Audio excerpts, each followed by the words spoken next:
Buenos días. Para poder hablar de vectores, primero tenemos que dejar muy claro qué son las magnitudes escalares y qué son las magnitudes vectoriales. En este video el objetivo es distinguir qué es lo que sí puede ser un vector y qué es lo que no puede ser un vector. Empezamos.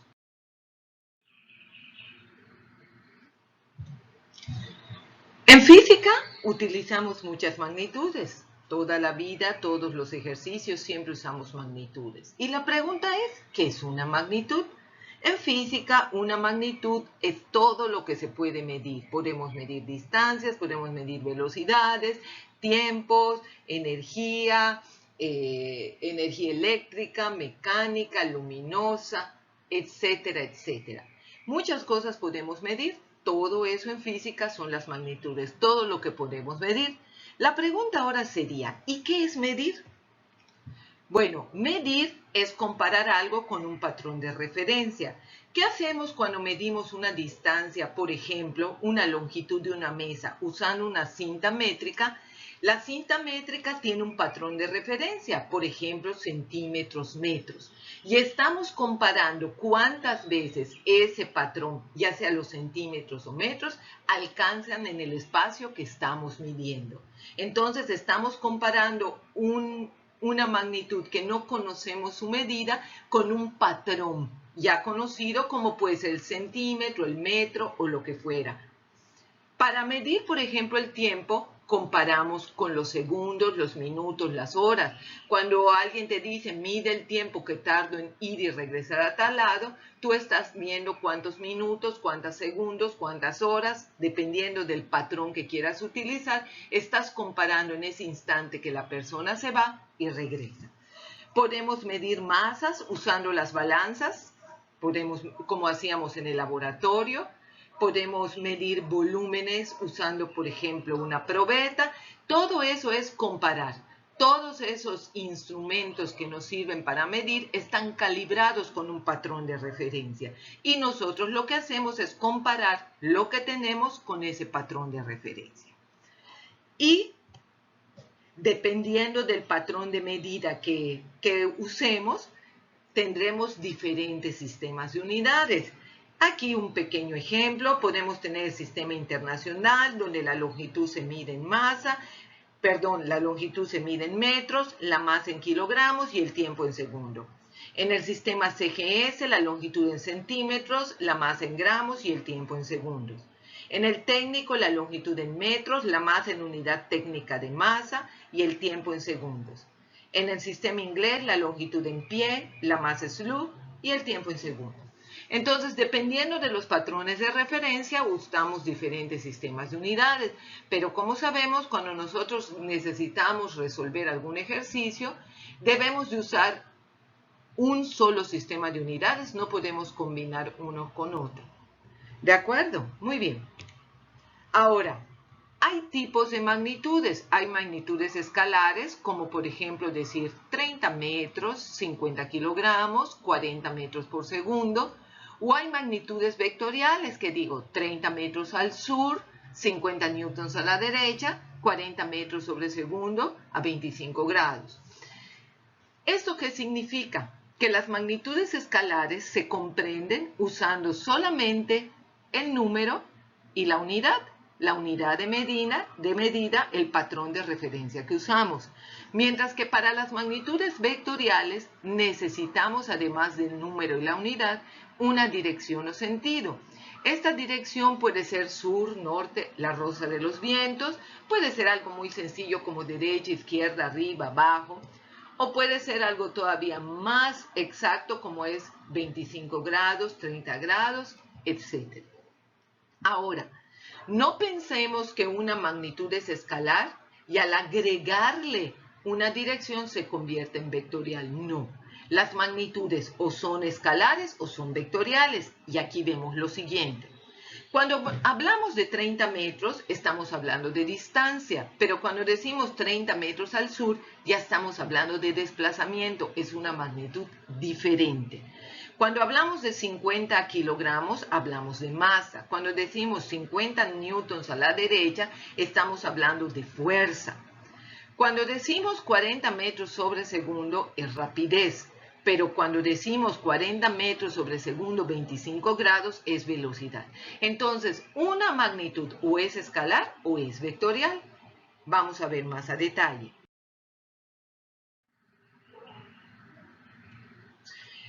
Como les dije, las magnitudes escalares, 30 metros es distancia, 50 kilogramos es masa, 40 metros sobre segundo es rapidez. Mientras que las vectoriales, 30 metros al sur es desplazamiento, 50 newtons a la derecha es fuerza, 40 metros sobre segundo, 25 grados, es velocidad. ¿Y qué es lo que pasa? ¿Por qué son magnitudes escalares y vectoriales? Las magnitudes escalares, como por ejemplo, imagínense medir una distancia. Hay una persona de un punto a otro y quiere medir qué distancia hay y la distancia resulta ser 5 metros. Esos 5 metros da lo mismo si los mides de derecha a izquierda, de izquierda a derecha, de arriba hacia abajo, de abajo hacia arriba, la distancia no va a cambiar. La distancia es la misma, entonces no es necesario aclarar nada más digo esto midió 5 y el patrón de referencia es metro, porque no es lo mismo decir midió 5 centímetros, 5 kilómetros, 5 pies, 5 yardas, etc. Entonces es importante decir el número y la unidad en que se midió. Lo mismo con la masa, yo digo acá tengo 1 kilogramo de uvas. No importa, no tengo que decir nada más, 1 kilogramo es 1 kilogramo. Yo voy y necesito 1 kilogramo de tortillas, de uvas, de lo que fuera, es suficiente con eso, no tengo que decir nada más. Pero ¿qué pasa cuando hablo de una magnitud vectorial como por ejemplo el desplazamiento? Veamos este señor, si yo le digo que se desplace 30 metros, él no va a saber porque se puede desplazar hacia aquí a la izquierda, puedes seguir derecho o puedes ir hacia la derecha. ¿Qué significa? Que el desplazamiento me da una dirección. Y si yo no le doy la dirección, pues el señor se puede ir a la izquierda y va a llegar a un lugar completamente diferente al que hubiera llegado si hubiera ido a la derecha o si hubiera seguido recto. Es lo mismo que pasa cuando, por ejemplo, están manejando y usan el Google Maps y te empiezan a decir, gire hacia la derecha. Te tienen que dar dirección, porque si no te dieran la dirección, puedes llegar a un lugar completamente diferente. Entonces, aquí en el desplazamiento es importante decirme hacia dónde me voy a desplazar. Mientras que la distancia, mide la distancia, no tiene nada que ver a cómo la mide. También vemos aquí el ejemplo de la fuerza. No es lo mismo empujar la puerta que jalar la puerta. Voy a lograr cosas diferentes. Tal vez es diferente si la quiero abrir o la quiero cerrar. Entonces vean acá cómo si yo empujo la puerta, ¿qué pasa? Si yo jalo la puerta, ¿qué pasa?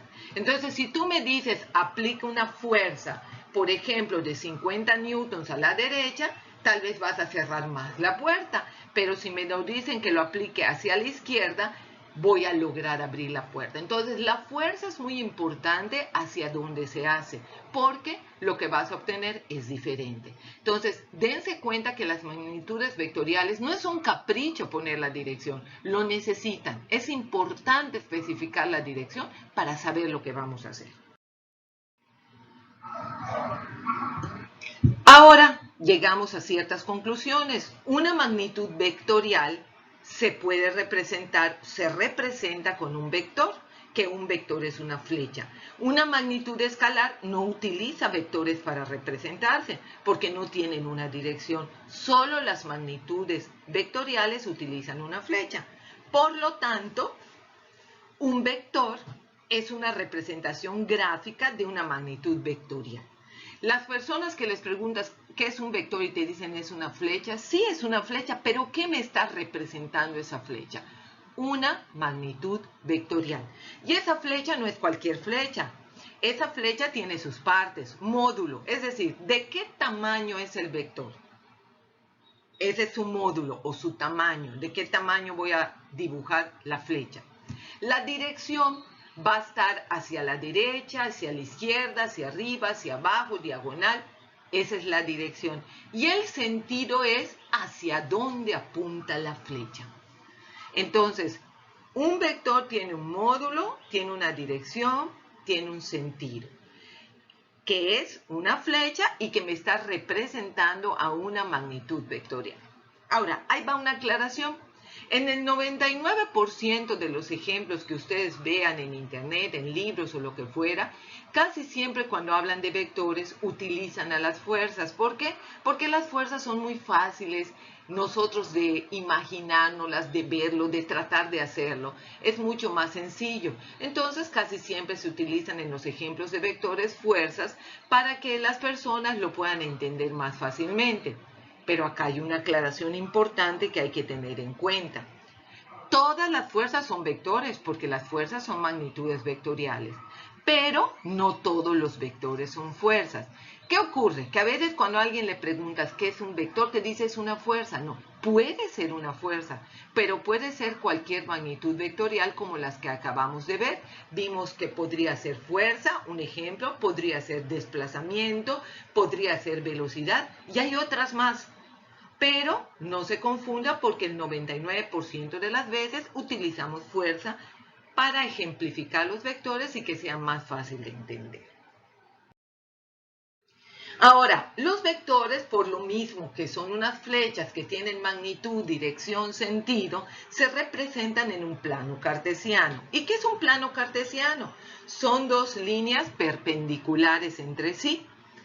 La línea horizontal se le llama X y la línea vertical se le llama Y. Son sus dos ejes, el eje X horizontal y el eje Y vertical.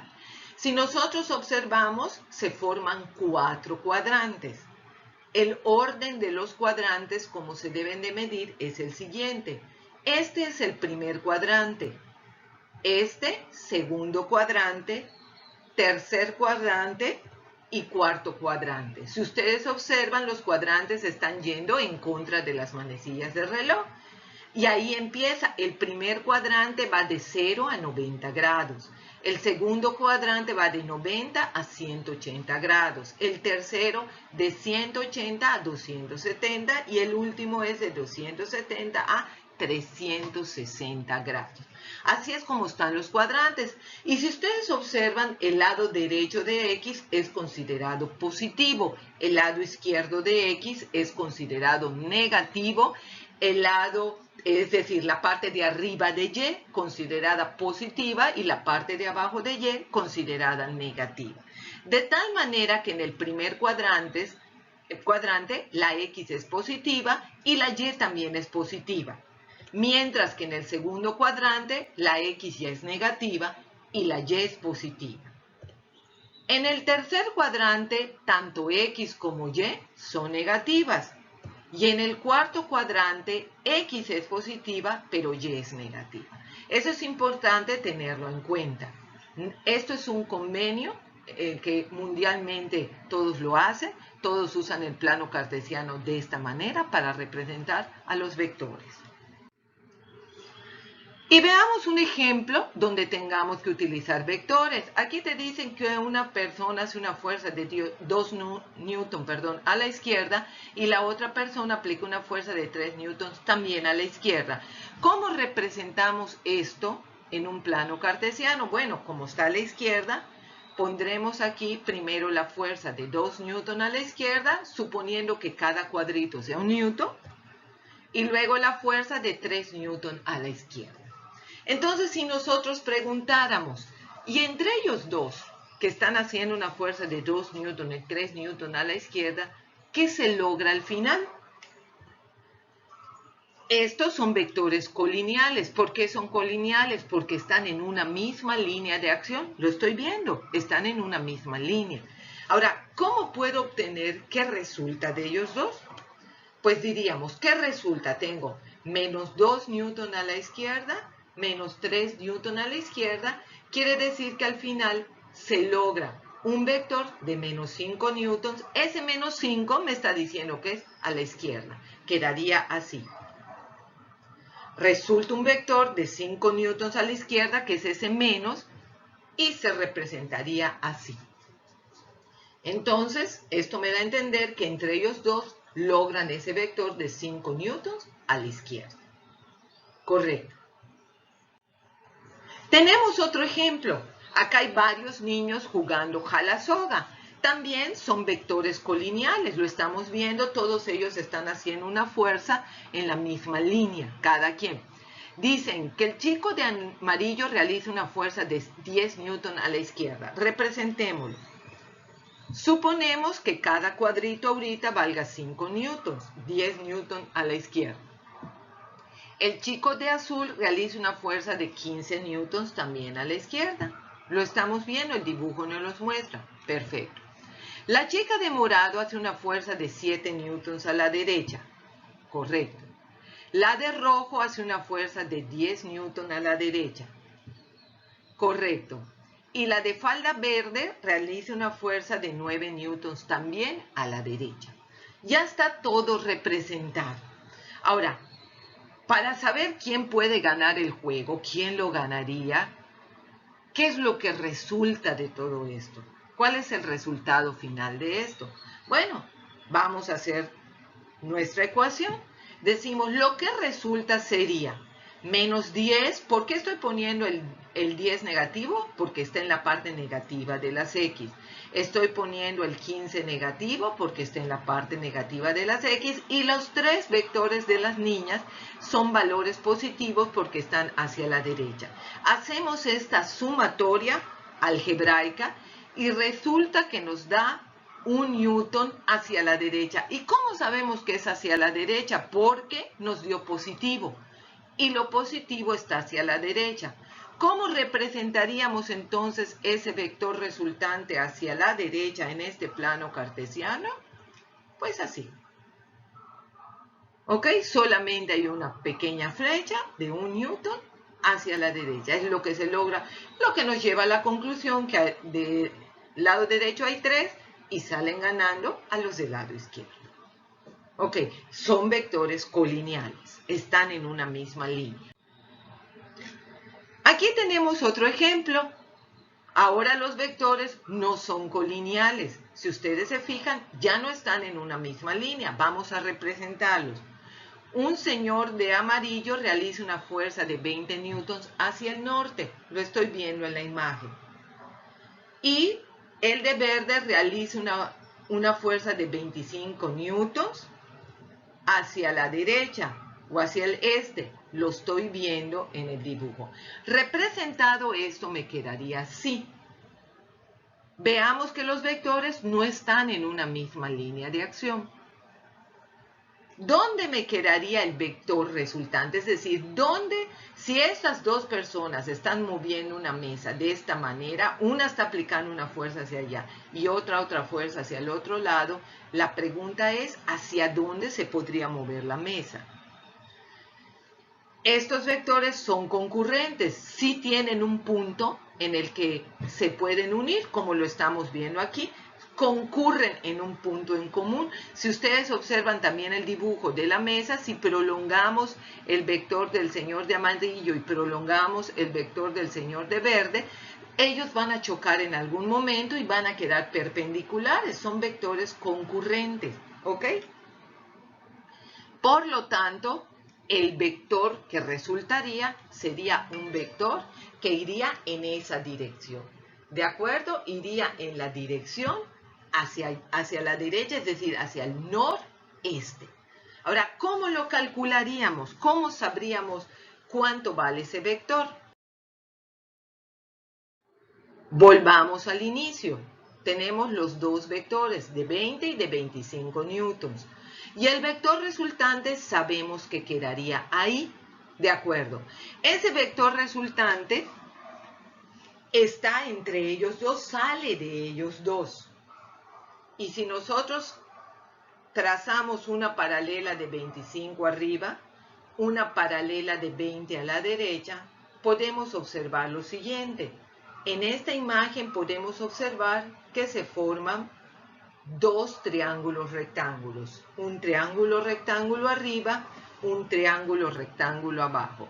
Son dos triángulos rectángulos, 1 y 2, porque los dos triángulos tienen un ángulo de 90 grados. Y si observamos el vector rojo, que sería el vector que resulta de ellos dos, ese vector rojo viene siendo la hipotenusa de cualquiera de los dos triángulos rectángulos. Así usáramos el triángulo rectángulo 1 o usáramos el triángulo rectángulo 2, el vector rojo sería la hipotenusa de ellos dos. Por lo tanto, conociendo el teorema de Pitágoras, sabemos que el cuadrado de la hipotenusa es igual al cuadrado de los catetos.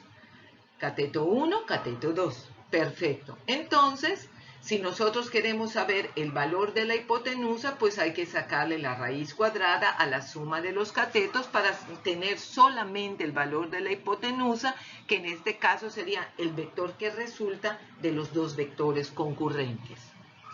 Muy bien, sustituimos, 20 newtons es un cateto, 25 newtons el otro cateto, se elevan al cuadrado, 400 newtons cuadrados, 625 newtons cuadrados, se suman 1025 newtons cuadrados, le saco raíz cuadrada y obtengo que la hipotenusa, que en este caso es nuestro vector rojo, es de 32.01 newtons, dirección noreste. ¿De acuerdo? La dirección la estábamos viendo. Entonces, ya sabemos cómo encontrar en un momento dado el vector resultante cuando son colineales o cuando los vectores son concurrentes y perpendiculares al mismo tiempo. Por lo tanto, el vector resultante de vectores colineales sería una suma algebraica. ¿Ok? Una suma algebraica, que quiere decir, respetando signos positivos, negativos, todas las leyes de los signos, eso es una suma algebraica.